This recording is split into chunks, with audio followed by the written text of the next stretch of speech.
آج کی ہم اس نشست میں جس موضوع کو زیر بحث لانے والے ہیں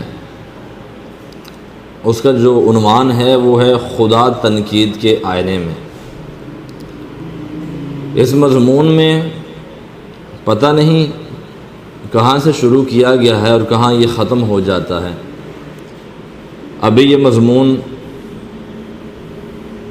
تکمیل کو نہیں پہنچا۔ بہرحال آغاز کیے دیتا ہوں۔ اس حوالے سے آپ جو بھی سوالات ہوں وہ آپ پوچھ سکتے ہیں۔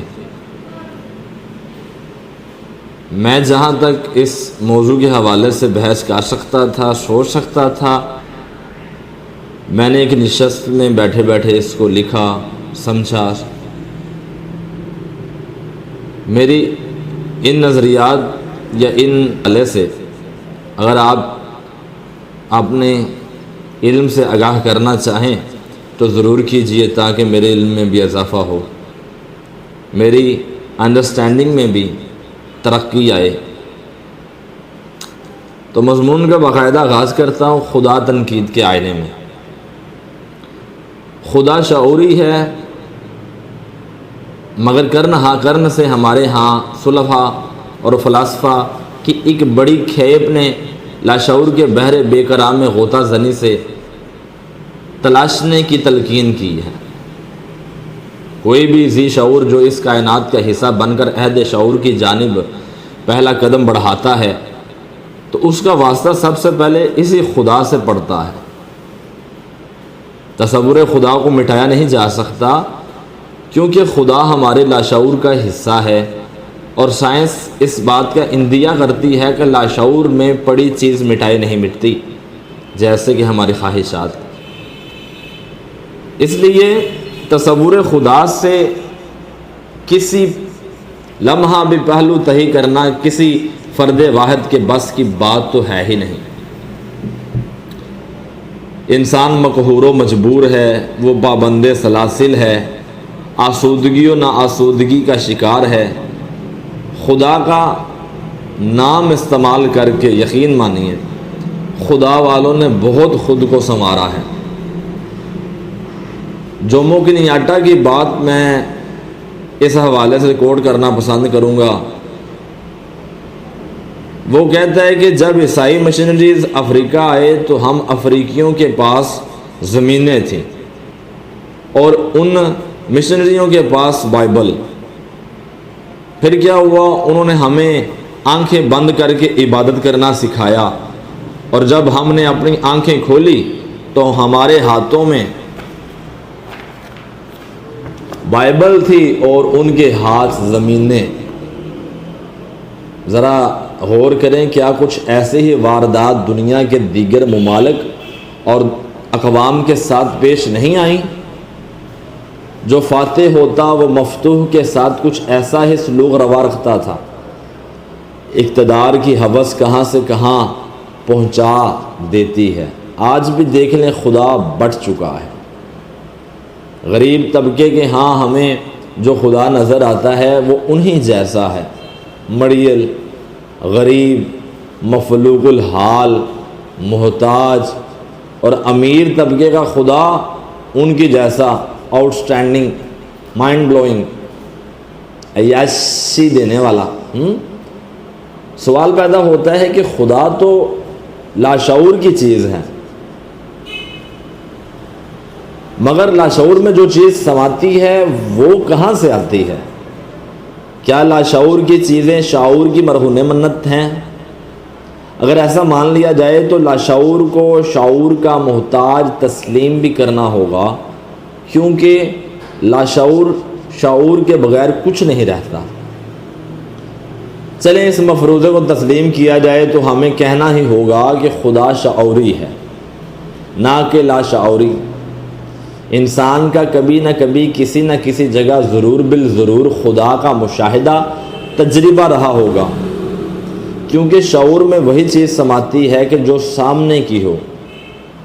اچھا، اس حوالے سے پچھلے دنوں ایک بڑا خوبصورت واقعہ رونما ہوا کچھ یوں کہ ایک بچے کو اس کے استانی نے یہ کہہ کر تھپڑ رسید کیا کہ وہ چیونٹی کو کیڑی کہہ رہا تھا۔ استانی غصہ ہوئی اور کتاب پر بنی تصویر پر انگلی رکھ کر پھر پوچھا تو وہ پھر بولا کہ میڈم یہ کیڑی ہے، مگر استانی نے اسے پھر تھپڑ مارا اور پوچھا یہ کیا ہے کیا ہے؟ اس بچے کے لاشعور میں شعوری امیج جو چونٹی کی بٹھائی گئی تھی وہ کیڑی کی تھی، اس لیے وہ اسے کیڑی ہی کہہ رہا تھا۔ بچہ اپنی جگہ درست تھا مگر استانی اپنی جگہ درست۔ تو یہ مثال تھی شعوری چیز کیسے لاشعور کا حصہ بنتی ہے۔ اب انسان کی طرف پلٹیں تو کبھی نہ کبھی تو اس کا واسطہ بھی تو خدا جیسی کسی چیز سے پڑا ہوگا، جبھی تو اس کے لاشعور کا حصہ تصور خدا ہے۔ فرعون و نمرود جیسے زمینی خدائی کے دعوے دار بھی اس تصور خدا سے آزاد نہیں تھے۔ اب یہاں ایک اور سوال پیدا ہوتا ہے، جیسے پہلے سوال کے ساتھ دہراتا ہوں، کیا لاشعور شعور کا محتاج ہوتا ہے؟ سوال نمبر 2، کیا تصور خدا لاشعور کا حصہ ہے یا خدا؟ دنیائے کل کو واضح طور پر 2 حصوں میں تقسیم کریں تو تقسیم کچھ یوں بنے گی، اہل مشرق اور اہل مغرب، یا یوں کہہ لیجئے خدا والے اور خدا کے بغیر والے، مذہبی اور الہادی۔ اس طرح خدا کے حوالے سے لوگوں کی 4 اقسام ہمارے سامنے آتی ہیں۔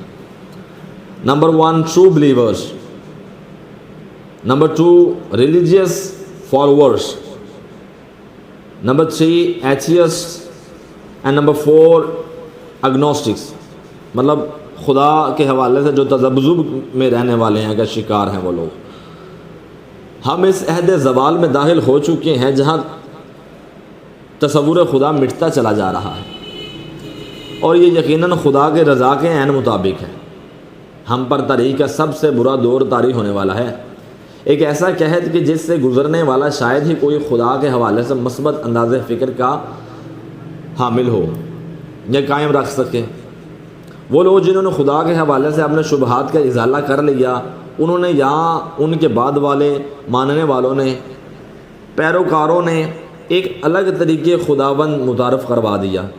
اس وقت دنیا میں 4200 کے قریب مذاہب ہیں، کسی مذہب کے پیروکاروں کی تعداد اربوں میں ہے تو کسی کی سینکڑوں میں۔ اب یہاں تشکیل یہ اٹھتی ہے کہ کس کو مانے اور کس کی ماننے۔ خدا خود ملتا نہیں، جسے خدا ملا ہے اس سے دل ملتا نہیں، تو اب کیا کریں؟ خدا لاشعوری نہیں تھا مگر خدا کے پیروکاروں نے اسے لاشعوری بنا دیا۔ خدا تو شعور کو عطا کرنے والا شعوری ہے، خدا اندر نہیں، خدا تو باہر ہے۔ خدا غور و فکر کی دعوت دیتا ہے تو غور و فکر کی اصلی جگہ تو باہر ہے۔ خدا مکار ہے اور سب سے بہتر مکر کرتا ہے، مگر اس کے ماننے والوں کے ماننے والے تو ایسا مکر پیش کرتے ہیں کہ شعوری چیز کو لاشعوری بنا دیا۔ اس اعتبار سے خدا کے ساتھ بہت بڑا ظلم ہوا ہے، مگر وہ اس قدر فراخ دل واقع ہوا ہے کہ منظر کا آخر دیکھنے کے لیے منتظر ہے۔ خدا اس نتیجے کا نام ہے جو ایک جستجوئے حق میں سرگرداں شخص کو اپنے تجربات و مشاہدات اور واردات قلبی و ظاہری سے حاصل ہوتا ہے، مگر اس میں تشکیک کے پہلو نکلتے ہیں کہ اگر خدا اس نتیجے کا نام ہے تو اس کا مطلب اس تصور کو انسان نے خود خلق کیا، اور خدا کو انسان نے خلق کیا، خدا تو پھر ہے ہی نہیں۔ اس اعتبار سے اہل مغرب کے جو خدا کے حوالے سے نظریات ملتے ہیں، کیا ان کو تسلیم کر لیا جائے کہ انسان نے خدا کو خود تخلیق کیا؟ یہ پہلا نظریہ ملتا ہے۔ پھر ایک ملتا ہے کہ خدا کی مثال پیاز کے چھلکے کی طرح بے معنی ہے، پھر خدا مر چکا ہے، پھر خدا نان سینس ہے، سینس میں آنے والی چیز ہی نہیں ہے۔ اب جس شخص نے بھی خدا کے حوالے سے تلاش بسیار کی، اس کی تعلیمات کا ایک بحر عوام و خاص میں تفہیم ہونے لگتا ہے، تقسیم ہونے لگتا ہے، اور ہم لا محالہ خدا کے طالب ان تعلیمات کے پیروکار بن جاتے ہیں۔